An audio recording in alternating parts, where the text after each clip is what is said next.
या 2024च्या विधानसभा निवडणुकीनं फक्त काँग्रेस, शरद पवार, उद्धव ठाकरे यांचंच नुकसान नाही झालेलं, तर जे छोटे मोठे पक्ष होते ना, जे लोकांच्या वर्गणीवरती आपला पक्ष चालवत होते, त्या पक्षांचंही तितकंच नुकसान झाले।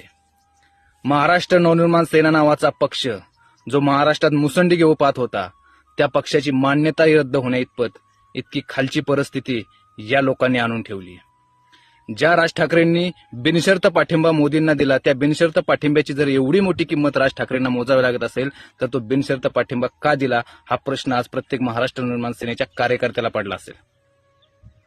इथं फक्त काँग्रेसचं नुकसान नाही झालेलं, इथं शरद पवारांचं, उद्धव ठाकरेंचं नाही, तर इथं छोटे मोठे पक्ष सगळे नेस्तनाबूत झालेत, त्यांची डिपॉझिट जप्त झाले, त्यांचे कार्यकर्ते पिसाटले, सगळ्या गोष्टी वाईट व्हायला लागल्यात।